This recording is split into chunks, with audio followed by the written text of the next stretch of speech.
नमस्कार, मैं हूं शम्स तबरेज सालेपुरी और आप देखना शुरू कर चुके हैं आम पब्लिक न्यूज। इस वक्त की सबसे बड़ी खबर मैं आपको बताने जा रहा हूं। अगर आप टोला सेवक में बहाल होना चाहते हैं, तालीमी मरकज में बहाल होना चाहते हैं, तो आपके लिए बहुत बड़ी खबर मैं आपको बताने जा रहा हूं। आप सब जानते हैं सोशल मीडिया के जरिए से कि किस जिले में कितनी सीटें खाली है। आप सब जानते हैं। मैं आपको ये बताना चाहता हूं कि बहाली की जो प्रक्रिया शुरू हुई थी, वो अंतिम तिथि जो था वो 4 सितंबर का था। तो लोग बिल्कुल असमंजस में थे कि कहां पर आवेदन करना है, फॉर्म जो है किसके पास जमा करना है। बहुत सारे लोग जो हैं, जो कैंडिडेट हैं, जो आवेदक हैं, वो अपना आवेदन लेकर के हेडमास्टर साहब के पास गए, लेकिन उन्होंने उनको बताया कि हमारे पास कोई कागज नहीं आया है, हमारे पास कोई जानकारी नहीं है कि आप इस कागज को लीजिए। तो कुछ लोग जो है फिर ब्लॉक गए आवेदन करने के लिए, लेकिन ब्लॉक पर भी कमेटी गठित नहीं हुई है कि आवेदन वहां पर भी नहीं लिया जा रहा है। मैं आपको सबसे बड़ी खबर में बता दूं आपको कि इस वक्त हमारी बात जो है डीपीओ साक्षरता प्रेम शंकर झा साहब से बात हुई और उन्होंने मुझे बताया कि ये जो बहाली की जो प्रक्रिया है, इसकी तिथि जो है वो अब बढ़ा दी गई है।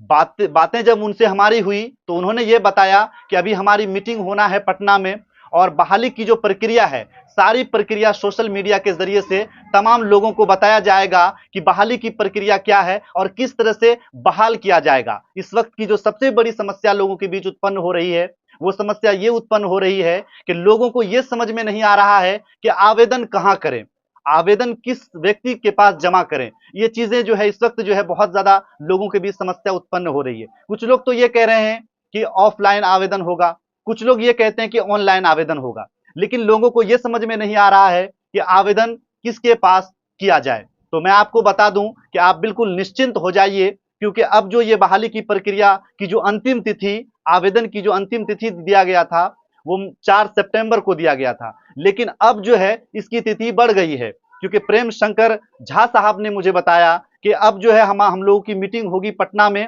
मीटिंग के बाद जो है इसकी तिथि जो है वो अब बढ़ा दी गई है और इसकी बहाली की प्रक्रिया में लगभग 2 से 3 महीना लग सकता है। तो बिल्कुल आप निश्चिंत हो जाइए और सोशल मीडिया के जरिए से आप ये देखते रहिए कि बहाली की प्रक्रिया कैसे शुरू होगी, कहां होगी, कब होगी। और बहुत सारे लोगों के बीच ये भी समस्या उत्पन्न हो रही है कि किस जिले में कितनी सीटें हैं।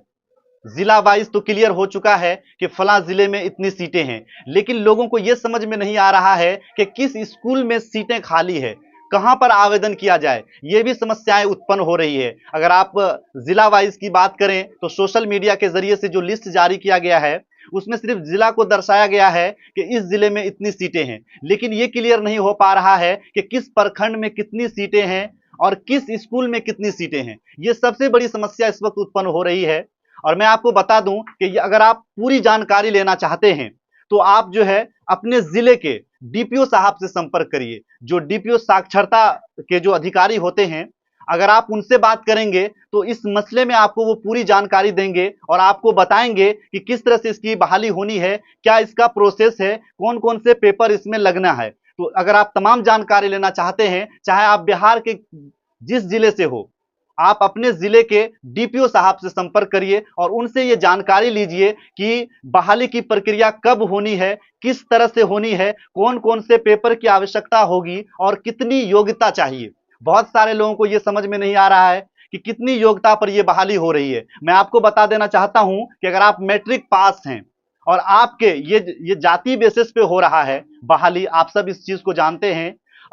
ये मैट्रिक योग्यता अगर आपके पास है तो आप आसानी से बहाल हो सकते हैं, लेकिन इसके भी कुछ कायदे कानून हैं कि जनसंख्या के दृष्टिकोण से ये बहाली हो रही है और ये जो है जाति जाति की तरह होता है, यानी कि अगर जातियों की संख्या आपकी ज्यादा है तो वहां पर आपको बहाली कर दिया जाएगा और ज्यादातर इसमें जो है महादलित, एससी एसटी के लोगों को बहाल किया जाएगा और ये बहाली तभी होगी जब सीटें खाली होगी। तो हमसे जुड़ने के लिए, बातचीत करने के लिए बहुत बहुत शुक्रिया।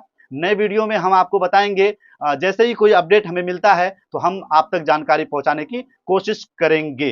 कैमरामैन सरफराज के साथ मैं शम्स तबरेज सालेपुरी, कटिहार, बिहार।